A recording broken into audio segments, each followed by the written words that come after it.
दोस्तों नमस्कार, मैं हूं प्रदीप कुमार। आप देख रहे हैं पॉलिटिकल आइडिया। पॉलिटिकल आइडिया के आज के इस अंक में आप सभी दर्शकों का बहुत बहुत स्वागत है। दोस्तों आज हम बात करेंगे तमिलनाडु की राजनीति की कि तमिलनाडु की राजनीति में ऐसा क्यों हुआ कि भारतीय जनता पार्टी ने भी वही सारी गलतियां कर दी जो गलती वर्षों से तमिलनाडु में कांग्रेस पार्टी करती रही। दोस्तों तमिलनाडु की राजनीति इस विधानसभा चुनाव के बाद जो परिणाम निकल कर आया 4 मई को, उसके बाद से तमिलनाडु की राजनीति कंप्लीटली बदल चुकी है। वो तमिलनाडु राज्य जो लगातार 6 दशकों तक 2 द्रविड़वादी पार्टियों तक ही सीमित रही, वो तमिलनाडु जहां राष्ट्रीय राजनीतिक पार्टियां भले ही कांग्रेस ही क्यों ना हो, वो कांग्रेस पार्टी जो 1947 से लेकर 1967 तक तमिलनाडु में शासन किया करती थी, स्तुतिहीन होकर रह गई। भारतीय जनता पार्टी भी 2024 के लोकसभा चुनाव में जब भारतीय जनता पार्टी के नेतृत्व में एक अलग गठबंधन तीसरा मोर्चा जन्म लिया था और यह गठबंधन 18% से भी अधिक वोट पाने में कामयाब रही थी। अपने बलबूते पर भारतीय जनता पार्टी लगभग 11.5% वोट पाने में कामयाब रही थी। अपने बलबूते पर भारतीय जनता पार्टी 9 लोकसभा सीटों पर रनर अप रही थी। वो भारतीय जनता पार्टी के कई हितैषियों के मना करने के बावजूद भारतीय जनता पार्टी उसी तरह पलानीसामी की पूंछ पकड़ी रही जैसे कांग्रेस पार्टी को खुलेआम ऑफर था टीवीके के साथ आने का, टीवीके के साथ जाने का दबाव कांग्रेस पार्टी के कई नेताओं ने राहुल गांधी पर बनाया था, मणिकम टैगोर ने बनाया था, कांग्रेस पर दबाव बनाया था, राहुल गांधी पर दबाव बनाया था तत्कालीन कांग्रेस पार्टी के प्रभारी गिरीश चोडनकर ने। लेकिन फिर भी राहुल गांधी ने द्रविड़ मुनेत्र कड़गम का साथ छोड़ना गवारा नहीं किया। परिणाम भुगतना पड़ा कांग्रेस पार्टी को तब जब कांग्रेस के विधायकों की संख्या 17 से घटकर मात्र 5 रह गई। भारतीय जनता पार्टी भी 4 विधायकों से 1 विधायकों की पार्टी बच गई। किसी प्रकार से 1 विधायक भारतीय जनता पार्टी का चुनाव जीतने में कामयाब हो सका। दोस्तों वो सीटें भी भारतीय जनता पार्टी दोबारा जीत नहीं सकी जिन सीटों पर वानथी श्रीनिवासन चुनाव लड़ रही थी, जिन सीटों पर तमिलसाई सौंदरराजन चुनाव लड़ रही थी। ऐसी सीटें भी भारतीय जनता पार्टी फिर से जीत पाने में कामयाब नहीं रही। वो सीट भी भारतीय जनता पार्टी नहीं जीत सकी जहां पर कि केंद्रीय मंत्री एल मुरुगन चुनाव लड़ रहे थे। तो दोस्तों गलती वही हुई भारतीय जनता पार्टी से जो गलती वर्षों से कांग्रेस पार्टी किया करती है। भारतीय जनता पार्टी के लिए 2026 के लोक विधानसभा चुनाव में स्वर्णिम अवसर था दोस्तों, वैसे ही जैसे कांग्रेस पार्टी के लिए। लेकिन दोनों राष्ट्रीय राजनीतिक दलों ने फिर एक बार वही गलती किया, यह मानकर कि द्रविड़वादी पार्टियों के समर्थन के बगैर, के सहयोग के बगैर तमिलनाडु में सरकार बनाना असंभव है। दोस्तों लगातार अमित शाह लगातार ये कहते रहे। आपको याद होगा दोस्तों, जिन दिनों भारतीय जनता पार्टी के अध्यक्ष हुआ करते थे अमित शाह, अलग अलग इंटरव्यू में, मीडिया चैनलों को दिए जाने वाले इंटरव्यू में अमित शाह लगातार कहा करते थे कि हम हर राज्य में चुनाव केवल सरकार बनाने के लिए नहीं लड़ते बल्कि संगठन के विस्तार के लिए लड़ते हैं। हम भारतीय जनता पार्टी की विचारधारा को जन जन तक पहुंचाने के लिए भी चुनाव लड़ा करते हैं। क्या हुआ था तमिलनाडु में? क्यों नहीं भारतीय जनता पार्टी ने अपने नेता अन्नामलाई पर भरोसा किया था? भारतीय जनता पार्टी ने तमिलसाई सौंदरराजन पर भरोसा किया था? क्यों नहीं भारतीय जनता पार्टी ने वानथी श्रीनिवासन जैसे नेताओं पर भरोसा किया था? क्यों भारतीय जनता पार्टी एक बार फिर पलानीसामी के गिरफ्त में, चंगुल में चली गई थी, जिस पलानीसामी से तमिलनाडु की जनता को विरक्ति हो चुकी थी? दोस्तों विगत 5 वर्षों के अंदर तमिलनाडु में जो एक बड़ा परिवर्तन देखने को मिला वो ये परिवर्तन था कि दोनों द्रविड़वादी पार्टियां, चाहे वो एमके स्टालिन हो या पलानीसामी हो, इनके खिलाफ माहौल था और इस माहौल को कई राजनीतिक प्रेक्षक पढ़ पा रहे थे। नहीं पढ़ पा रही थी तो केवल भारतीय जनता पार्टी और कांग्रेस पार्टी का केंद्रीय नेतृत्व। इन दोनों पार्टियों का केंद्रीय नेतृत्व इस बात को पढ़ पाने में अक्षम रहा कि तमिलनाडु की जनता एक तीसरे विकल्प को ढूंढ रही है और वो तीसरा विकल्प जो ही विजय के रूप में मिला, तमिलनाडु की जनता ने विजय की झोली में वोट डाल दिए। और आज क्या स्थिति है? परिणाम तो 4 मई को आया। मात्र 107 विधायक चुनाव जीतने में कामयाब रहे थे। विजय को बहुमत के लिए, विजय की पार्टी को बहुमत के लिए 11 और विधायकों की आवश्यकता थी। 234 सदस्यीय विधानसभा में 118 बहुमत का आंकड़ा था दोस्तों। 107 जीती थी मात्र टीवीके। उसमें भी विजय चूंकि 2 विधानसभा सीटों से चुनाव जीते थे, 1 विधानसभा सीट से इस्तीफा देना था। 106 का आंकड़ा था। 12 विधायकों की आवश्यकता थी। भला हो कांग्रेस पार्टी का विजय के अनुसार भला हो कांग्रेस पार्टी का, जिसने कि रातों रात जो है पलटी मार दिया। और कांग्रेस के पलटी मारते ही पलटी मार दिया मुस्लिम लीग ने, पलटी मारी सीपीएम ने, पलटी मारी सीपीआई ने, पलटी मारी वीसीके ने, और मुंह ताकते रह गए एमके स्टालिन। और उस एमके स्टालिन से भी तो बुरी स्थिति हुई दोस्तों पलानीसामी की। पलानीसामी के सबसे पहले तो व्हिप का उल्लंघन करके 25 विधायकों ने पलानीसामी की पार्टी एआईएडीएमके के ऑल इंडिया अन्ना द्रविड़ मुनेत्र कड़गम के 25 विधायकों ने बिन मांगे समर्थन दे दिया विजय को। अनमने ढंग से विजय ने मांगा था समर्थन, लेकिन फिर भी वेलुमणि और सनमुगम के नेतृत्व में 25 विधायकों ने विजय का समर्थन कर दिया। उसके बाद क्या हुआ देखिए दोस्तों, किस प्रकार से राजनीति बदलती है। राजनीति इस प्रकार से बदली कि विजय ने सरकार में शामिल भी नहीं किया। ये 25 विधायक जो अन्ना द्रविड़ मुनेत्र कड़गम के गए थे विजय के साथ, इसलिए गए थे कि सत्ता में भागीदारी मिलेगी, लेकिन विजय ने नो एंट्री का ब्रेक लगा दिया। कहा कि आपको अगर सरकार के साथ आना है, हमारे पार्टी के साथ आना है, तो अपनी पार्टी से इस्तीफा दो। बारी बारी से यह सिलसिला भी शुरू हो चुका है। कहा जा रहा है कि आने वाले 6 महीने के अंदर विजय की पार्टी अपने बलबूते पर बहुमत में होगी, और जब विजय की पार्टी बहुमत में होगी तो विजय को फिर से कांग्रेस की जरूरत नहीं पड़ेगी, विजय को सीपीआई की जरूरत नहीं पड़ेगी, विजय को सीपीएम की जरूरत नहीं पड़ेगी, विजय को इंडियन यूनियन मुस्लिम लीग की जरूरत नहीं पड़ेगी, विजय को वीसीके की जरूरत नहीं पड़ेगी। यानी तमिलनाडु फिर से एक बार नई राजनीति के चंगुल में, गिरफ्त में फंसेगा। मैं क्यों कह रहा हूं गिरफ्त में, इस बात को समझिए। गिरफ्त में इसलिए कह रहा हूं दोस्तों कि नीतियां तो वही हैं। विजय की नीतियों में कोई परिवर्तन नहीं है। आप अगर विगत 2 महीने के विजय के कार्यकाल को देखें गौर से, तो आपको शासन के तरीके में कोई अंतर नहीं दिखेगा। जो तरीका एमके स्टालिन का था, जो तरीका जयललिता का हुआ करता था, और पलानीसामी जब मुख्यमंत्री बने वो तरीका था, वही तरीका आज विजय का भी है। सस्ती लोकप्रियता पाने का तरीका, सस्ती लोकप्रियता पाने का तरीका, और अपने राजनीतिक विरोधियों के आधार को कमजोर करके अपनी पार्टी के लिए अस्थायी वोट बैंक निर्माण करने की जो राजनीति है, उसी राजनीति पर, परंपरागत जो राजनीति है, उसी राजनीति के रास्ते पर विजय भी चल रहे हैं। कोई अंतर नहीं है। लेकिन एक अंतर यह है कि संकट एआईएडीएमके के समक्ष है। एआईएडीएमके के पास जयललिता के निधन के बाद कोई चमत्कारी नेतृत्व नहीं है। विजय अनडाउटेडली चमत्कारी नेता है। तो पहला निशाना विजय के निशाने पर एआईएडीएमके है, और यकीन मानिए दोस्तों आने वाले दिनों में द्रविड़ मुनेत्र कड़गम भी होगी। लेकिन चूंकि आज हम बात कर रहे हैं कांग्रेस और भारतीय जनता पार्टी की, विशेषकर भारतीय जनता पार्टी के लिए, दोस्तों भारतीय जनता पार्टी के पास स्वर्णिम अवसर था।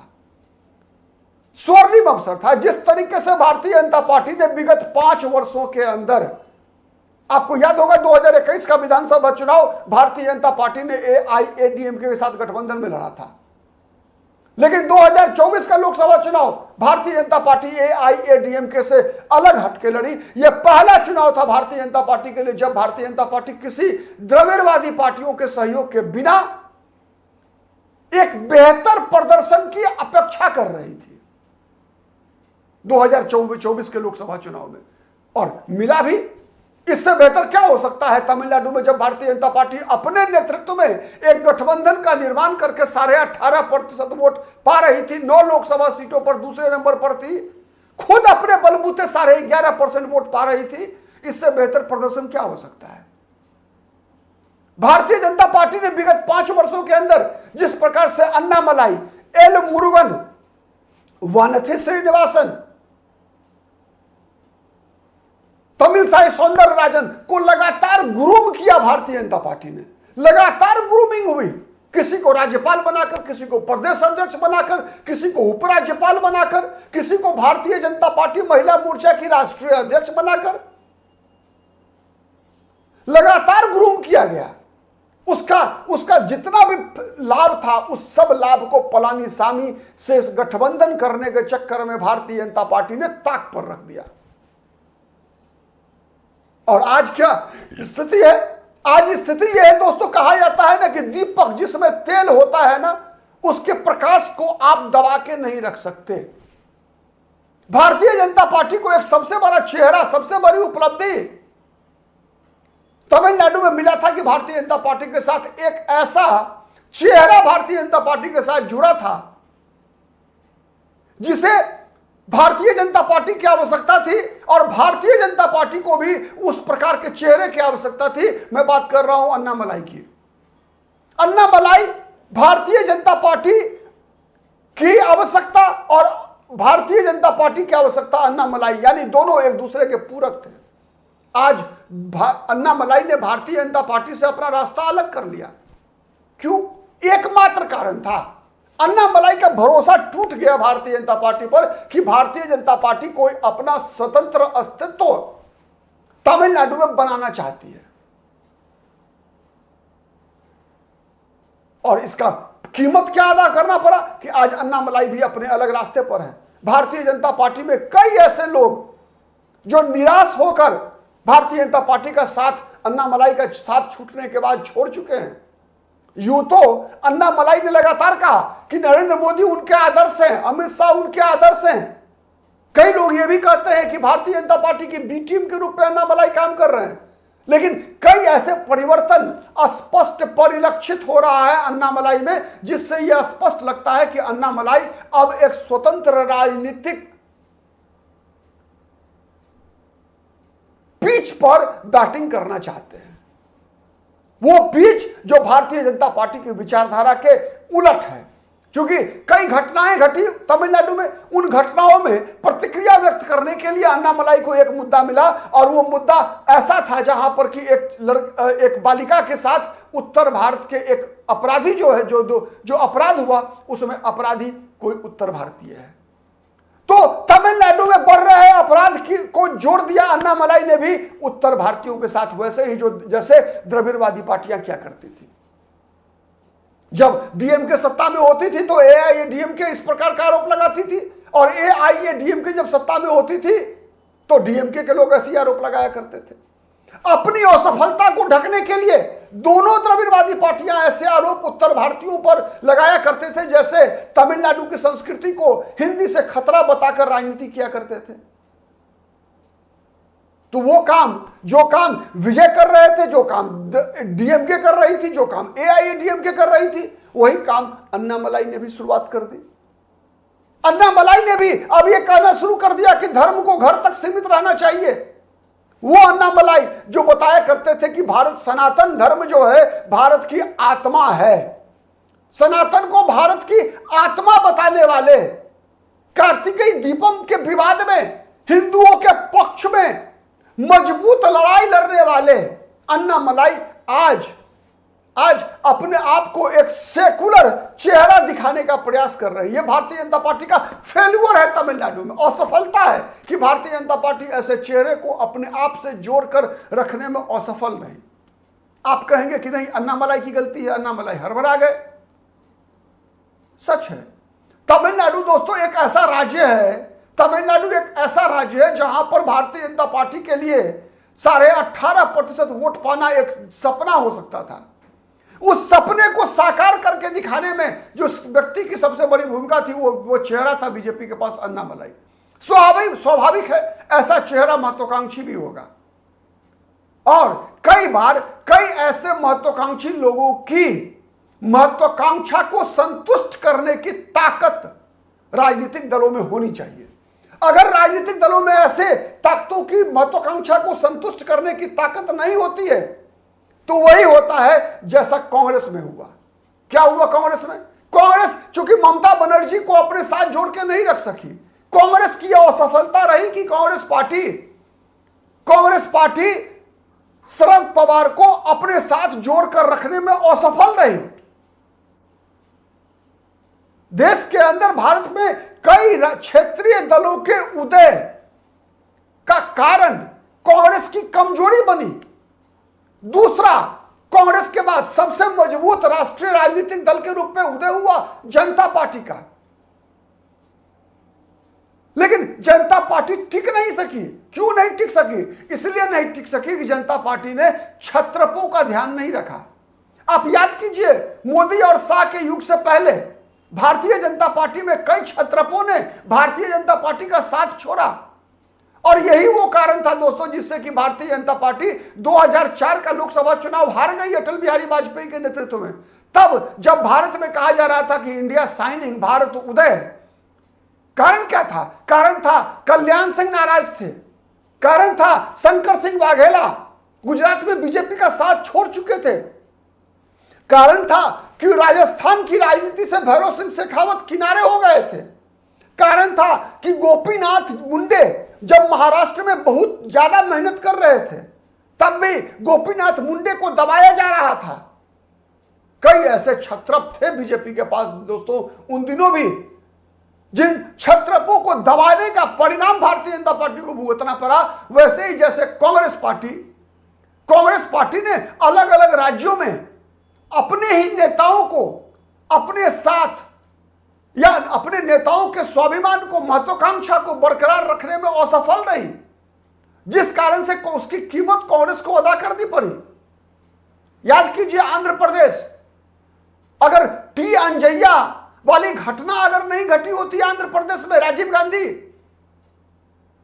वाला, तो हो सकता था कि तमिलनाडु में तमिल बिट्टा के नाम पर, आंध्र प्रदेश में तेलुगु बिट्टा के नाम पर एनटी रामाराव का राजनीतिक उदय नहीं हुआ होता, राजनीतिक जन्म भी नहीं हुआ होता। संभव था यह बात। तो जो गलती लगातार कांग्रेस पार्टी करती रही तमिलनाडु की राजनीति में, वही गलती 2026 के विधानसभा चुनाव में भारतीय जनता पार्टी ने किया। और आज ये स्थिति है दोस्तों कि एक बड़ी मजबूत ताकत के रूप में विजय का उदय होने जा रहा है। अब विजय का मुकाबला कौन करेगा अगले विधानसभा चुनाव और 2029 के लोकसभा चुनाव में तमिलनाडु में? ये एक बड़ा सवाल है। ये बड़ा सवाल इसलिए है दोस्तों कि जिस रास्ते पर एआईएडीएमके चल पड़ी है, मुझे नहीं लगता कि अगले विधानसभा लोकसभा चुनाव तक एआईएडीएमके की वो ताकत भी बची रहेगी जो ताकत 2026 के विधानसभा चुनाव के दौरान भी आपने देखा। मुझे नहीं लगता कि द्रविड़ मुनेत्र कड़गम एमके स्टालिन के पार्टी की ताकत भी बची रह पाएगी। कांग्रेस विजय की पिछलगू बन चुकी है। कांग्रेस ने अपना स्वतंत्र अस्तित्व बनाने से लगभग तौबा कर लिया है। कांग्रेस ने द्रविड़ मुनेत्र कड़गम के बाद फिर से एक कांधा विजय का ढूंढ लिया है। क्या करेगी भारतीय जनता पार्टी? यह बड़ा सवाल है। भारतीय जनता पार्टी के लिए संकट इसलिए है कि भारतीय जनता पार्टी ने उन मतदाताओं का भरोसा तोड़ा जिन मतदाताओं ने 2024 के लोकसभा चुनाव में भारतीय जनता पार्टी को तीसरी शक्ति के उदय के रूप में उभरने में मदद की थी। तो क्या एक बार फिर से वो मतदाता भारतीय जनता पार्टी के पक्ष में जाएंगे या फिर इसका लाभ अन्ना मलाई उठा ले जाएंगे? एक बड़ा सवाल है दोस्तों कि क्या अन्ना मलाई विजय के खिलाफ प्रमुख प्रतिद्वंदी के रूप में उभरेंगे? यह बड़ा सवाल है। बने रहिए पॉलिटिकल आइडिया के साथ। हमारी नजर तो बनी हुई है तमिलनाडु की राजनीतिक परिवर्तन पर, और हर परिवर्तन का विश्लेषण लेकर पॉलिटिकल आइडिया के मंच से आपके समक्ष आता रहूंगा। भरोसा बनाकर रखिए। हमारा विश्लेषण पसंद आता है तो प्लीज लाइक कीजिए, शेयर कीजिए, जिससे कि अधिक से अधिक लोगों तक हमारी बातें पहुंचे। और अब तक यदि पॉलिटिकल आइडिया को सब्सक्राइब नहीं किया है दोस्तों तो प्लीज डू इट। आज के लिए इतना ही, फिर मुलाकात होगी किसी अन्य मुद्दे पर। तब तक के लिए नमस्कार।